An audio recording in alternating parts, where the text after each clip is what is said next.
Assalamualaikum warahmatullahi wabarakatuh. Perkenalkan, nama saya Muhammad Iqbal Maulana, absen 02. Di sini saya akan menarasikan jawaban saya mata kuliah Filsafat Pendidikan Islam. Konsep ideal pendidikan Islam yang sesuai dengan konsep, sistem, dan tujuan pendidikan Islam adalah dengan mengintegrasikan antara pendidikan Islam dengan ilmu sains. Pendidikan agama Islam dengan sains tidak dapat dipisahkan, layaknya sebuah mata uang. Contohnya, kita diwajibkan untuk menunaikan sholat dan puasa. Cara kita mengetahui waktu sholat dan puasa adalah dengan mendalami ilmu sains, yaitu astronomi. Ilmu agama tanpa dukungan sains akan menjadi tidak mengakar pada realitas dan penalaran. Sedangkan sains tanpa ilmu agama akan berkembang menjadi liar dan menimbulkan dampak merusak pada hakikatnya. Sains sebagai upaya untuk mengungkap sunatullah atau tanda-tanda kebesaran Allah Subhanahu wa taala di muka bumi ini. Yang kedua, kondisi terkini perkembangan pendidikan Islam di dunia. Di dunia ini banyak hafid penghafal Al-Quran dan pelajar yang mengenyam pendidikan Islam. Tapi sedikit dari mereka yang mengimplementasikan pendidikan Islam di dalam kehidupan. Contohnya saja negara Indonesia adalah mayoritas penduduknya itu beragama Islam. Tapi nyatanya negara Indonesia merupakan penghasil sampah terbanyak di dunia.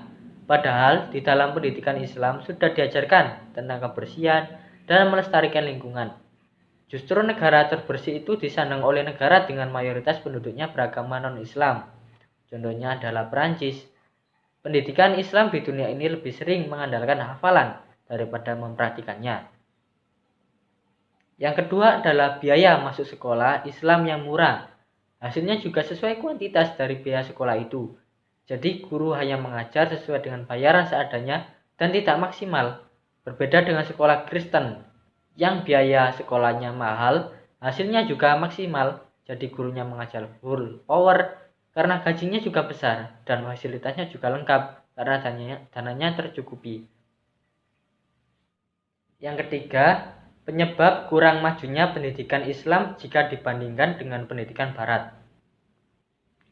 Penyebab kurang majunya pendidikan Islam dibandingkan dengan pendidikan Barat adalah karena kelicikan dan kecurangan pihak Barat.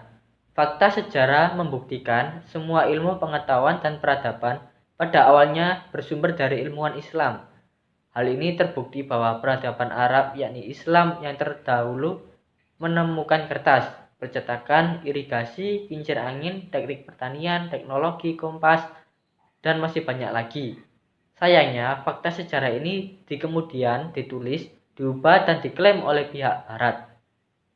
Seperti yang kita tahu, umat Islam pernah memiliki sebuah kiblat perpustakaan yang sudah diakui oleh seluruh dunia di Baghdad yang bernama Bait al-Hikmah. Sayangnya, orang Tartar telah membawa kitab-kitab penemuan Islam ke ibu kota Mongol. Orang-orang Tartar sendiri dikenal tidak suka membaca dan tidak ingin belajar. Hidupnya hanya untuk memuaskan hawa nafsu, syahwat, dan kenikmatan semata. Orang-orang Tartar melemparkan peninggalan Islam ke sungai Tigris sehingga warna air sungai berubah menjadi hitam karena tinta buku itu. Sangat disayangkan, sedikit dari karangan ilmiah yang dapat diselamatkan. Buku-buku penemuan Islam yang bisa diselamatkan itu diakui banyak ilmuwan Barat sebagai temuan mereka. Yang keempat, sumbangsi atau tawaran solusi pemikiran saya. Seharusnya pendidikan Islam tidak ada dikotomi ataupun pemisahan, namun memunculkan spesialisasi ilmu. Spesialisasi ilmu muncul secara berkesinambungan, bukan parsial. Dikotomi di sini menyangkut pemisahan antara ilmu pendidikan Islam dengan ilmu sains. Jadi ilmu pendidikan Islam dengan sains harus terintegrasi menjadi satu untuk saling melengkapi. Tawaran solutif saya kedua adalah seluruh umat Islam bersatu dalam satu kekhalifahan tunggal sehingga memiliki pengaruh yang sangat kuat. Kekhalifahan yang dipimpin oleh khalifah yang menjunjung tinggi perkembangan sains, teknologi, dan rasionalitas. Ilmu pengetahuan Islam mengalami kemunduran karena di zaman sekarang umat Islam sudah terpecah belah menjadi beberapa golongan. Jadi kalau kita mau kembali memajukan ilmu pengetahuan Islam, maka kita harus bersatu menjadi satu seperti khilafah terdahulu.